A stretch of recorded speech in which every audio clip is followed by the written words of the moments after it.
Well, so you finally decided to do it. You got tired of living like you are. You got tired of the chaos, tired of the turmoil and damage control that your alcoholism or addiction has caused you. And you are gonna go to rehab. Let's talk. All right, so this is a different episode than I normally do. And the reason I wanted to do it is because I know so many people that have gone to rehab and have positive experiences. They've also come out of it and they've learned a lot about themselves, and I think it's very important because when I went to rehab, I discovered so many things about myself that I was actually petrified of what I found out. So, I'm gonna read you just a very short sentence from my first day of actually being in rehab. Now, I had medical attention for the previous 24 hours to this, so my sentences are kind of broken up, but I made sense of it, and this is what it is. Being counseled and delivering my vulnerabilities to perfectly good strangers is in of itself completely foreign. After only 2 days, it occurs to me that all these women and men that I have met to some extent know exactly what I'm going through. That is some sort of peace of mind for me.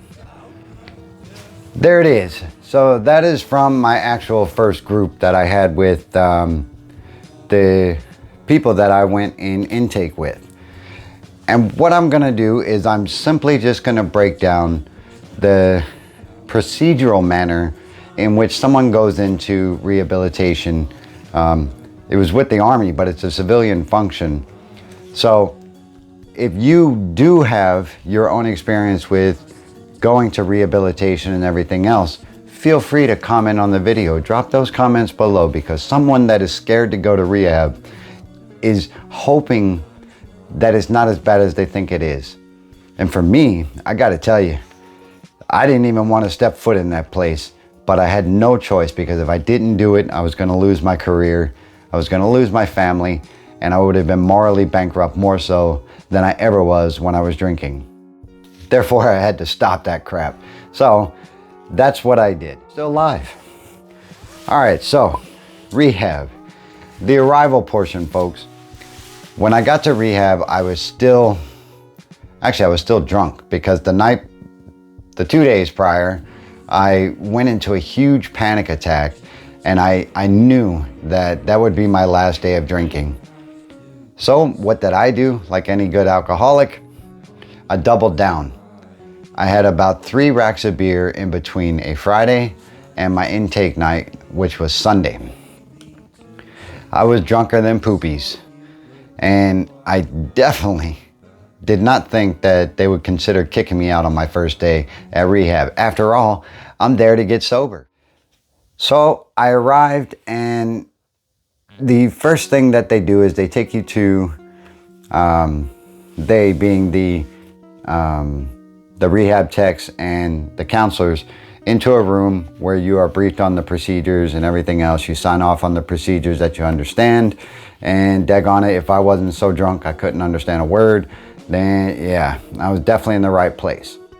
So there I was, drunker than shit, and I was trying to pay attention, and I realized a bunch of people kept staring at me.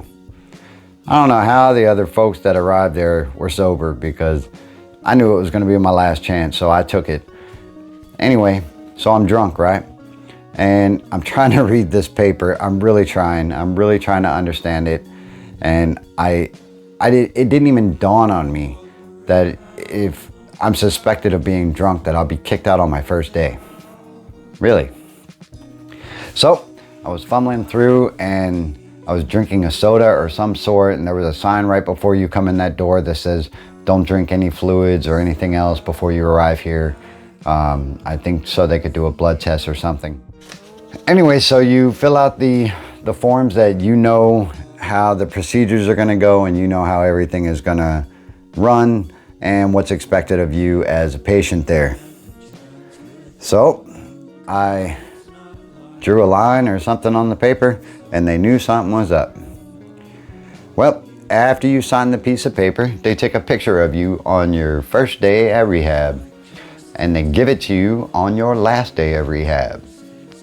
Kind of makes sense to me because my before and after was like a train wreck.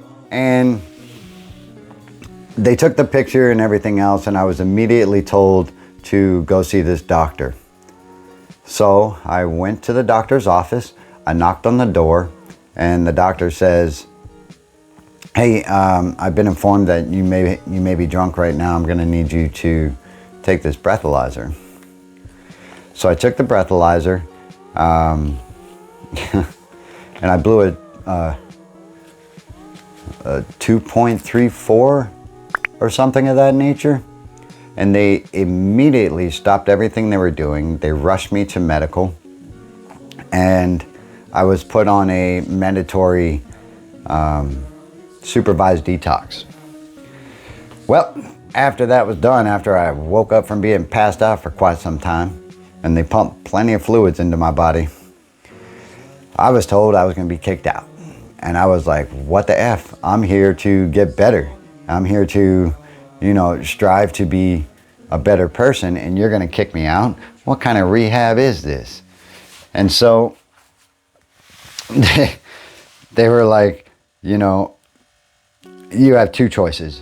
If you don't buckle down and do the work you got to do, we're going to kick you out at first opportunity. I was like, damn, I guess I got a straight 8, right? I got to do what I got to do. And it was rough for me, that first time in. And I'm just looking down at my paper here because I know that I have an entry here about my first day arriving drunk. And I want to see if I can do that. So, here it is. This bull out of here. So, here's my entry about that event, like being drunk when I arrived. Truthfully, I have been quite scared. Scared shitless for the last few days. I've been too busy drinking and leaving a barrage of collateral damage. I ignored what was happening to my own body. I messed up. When I arrived to this facility, we all had to conduct a breathalyzer. I blew an embarrassing 2.34. Unacceptable. My breath stopped. I thought my attempt to get well was over. The real issue of my selfish act to consume alcohol the night before was the once that could have killed me. What about Noah? What about Dorothy? That's my wife and son. So these are the things that I was thinking. And the reason that sentence is broken up because I'm still a little bit messed up. The real issue of my selfish act to consume alcohol the night before was that. So Sandy, the nurse, and Dr. Kim spoke with me about how my health was a large concern of theirs. By now, I'm speechless. What's gonna happen? So there it is right there. And that is from my mouth, in my mind, the next day. So there it is. And, you have to be sober when you go to rehabilitation. That is one of the prerequisites. And in some cases, and very rare, as in mine, they allowed me to stay so long as nothing else occurred. So arrive, you take your picture and everything else, and then you get your room assignments, your bed assignments. Well, my bed assignment was with about I would say it was about 55-year-old man. And the reason why they did that is because I was in the senior ranks and so was he. And we have to be compatible that way because they don't want any kind of slots for control, so to speak. And so there I was with this older man, like laying in a bed next to me every night, farting and burping and everything else and talking about random ass shit that I didn't want to hear. And that's how I was. I didn't want to hear what you had to say if it was random, because everything that I was used to saying, it had to matter. And if it didn't matter, then why say it in the first place? That's what I believed. And I had no tolerance for other folks. And if you can relate to that, definitely drop your comment or like button. Group sessions. Group sessions were something that was mandatory. Before the group session, every morning you went to, I can't remember the name of it.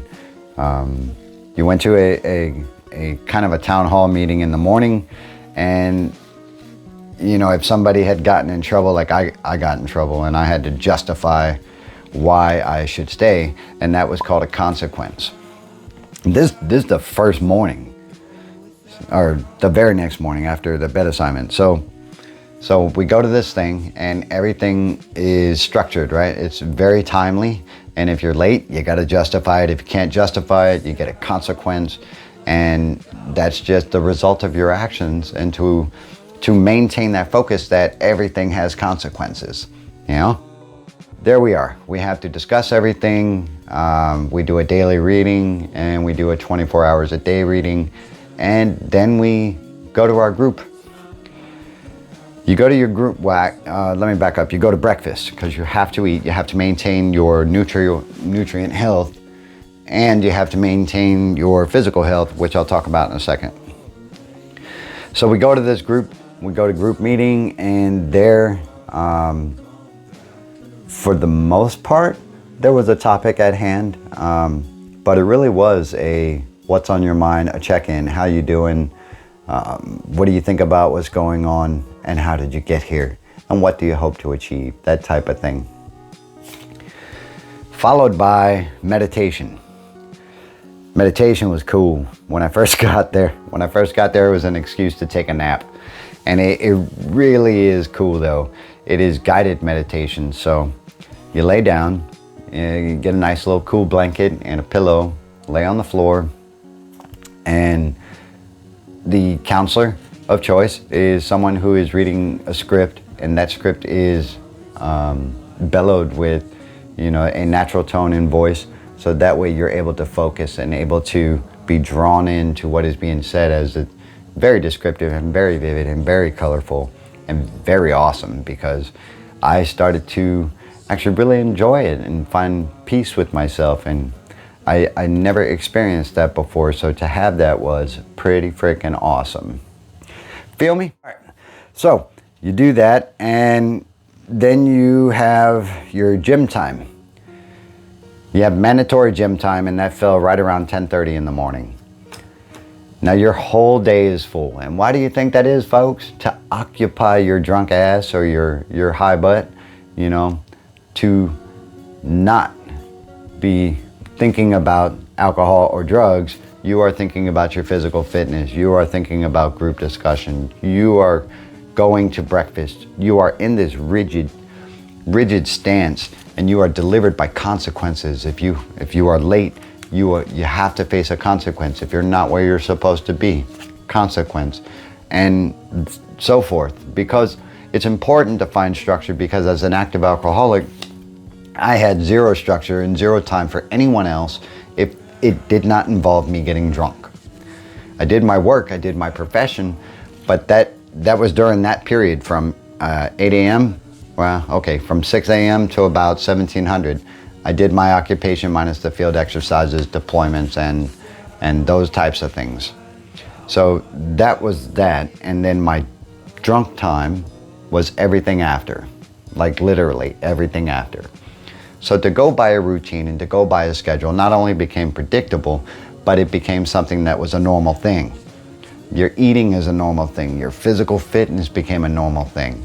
Well, and then you went back to an activity. Activity could either be another meditation, occupational therapy. And occupational therapy was really cool, I think, because not only, I never crafted things in my life, and I never thought to make something for somebody else.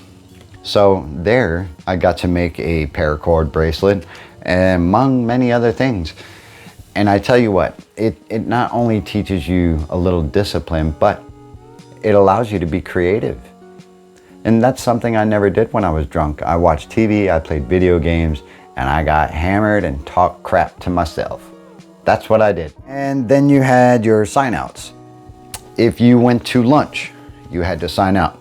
And this is part of that rigid structure. If you went to the gym, you had to sign out and you had to sign in. If you got a weekend pass, which I'll talk about in just 1 second, you had to sign out and you had to sign in. So here it is. In rehabilitation, they give you a little bit of leeway. What that means is after your standard regimen throughout the day, from 1800-ish on is on you. You have to attend, and this was for me, 5 AA meetings in the week. And if you did not attend those meetings, because you had to validate them by the chairperson of the meeting, if you didn't validate them, then you didn't go. If you didn't go, come Monday morning, you have to explain it. So, from 1800 on is your time. Now here's the thing, you have to get to AA, no matter where. Alcoholics Anonymous, for those who don't know. So you have to get there. And the theory is, if you could always find a way to get drunk or high, you can find your way to a meeting. And at first I thought that was bull crap. But what we had to start doing was pitching in and jumping into a taxi or two and all trucking off to the meeting and sit in our meeting. And for the first few, I didn't say anything. I just thought it was bull crap and, I'll just ride this tide until it's over. And so you go to the meeting. After the meeting, we all try to circle the chairperson as quick as we could so we can get our signatures and then bounce. Well, meeting after meeting after meeting, I began to hear things, and I began to hear things like keep coming back. It works if you work it. I was going to say life's a garden, dig it, but that's Joe Dirt, and I use it too. Keep it simple, one day at a time. Let go and let God. All these things, all these cliches that started to become true for me. And so you go to AA, and when you get done with Alcoholics Anonymous meeting, you have to go back to your area, back to the building, and back to your room, and then you have to journal, grow and thrive within my newfound sobriety, because I'd never experienced it before. And then your individual counseling. Your individual counseling is guided by yourself. So you go to your specific counselor, and mine was a woman named Vesta. She was awesome. And if she ever sees this, thank you. You saved my life. Her and Darius. I was told she retired, but Darius is still doing his business. And I had the privilege of seeing him in my job that I'm at now, years after being in rehab. So that was awesome. You do that, and then you actually go through a lot of the journal and explain certain things here and there, expound upon certain things, dive deeper into certain areas of concern, and you grow mentally as well as physically and spiritually within that time at rehab. So I'm gonna put these down. Tell you what, I need a new camera because this thing has got me too nervous. And that's my phone, by the way. And so I did a lot of things throughout my time in rehab that were very positive. And if any of you have seen my videos, you know that I relapsed twice afterwards. And if you want to see those, just check them out. That card's above. It's very hard to accept the fact that I did relapse after all that, because it was a lot of work that I put in, and a lot of work that other people put in to help me get sober. And they'll put the same in for you when you go to rehab. You just have to do the work. Hopefully you won't have the same outcome as I did, where I relapsed afterwards, and it took me another 2 years to actually grow and become sober and to start living in sobriety and live a life of an alcoholic in recovery, because that's what I do. And I'm here for you guys, one sober to another, as well as there is a video tomorrow, or actually I'm doing a Zoom meeting around 1000 hours California time. That's 1900 over here in Germany, with a gentleman named Daniel. If you want the link for that, shoot me a DM on my Instagram at one sober to another. I'll be happy to send it to you, or hit me up on Reddit also at one sober to another, and I will send that to you, because the more the merrier, right? And lastly, I got my one sober to another mask, and I will display those for you guys tomorrow morning for the daily reflections.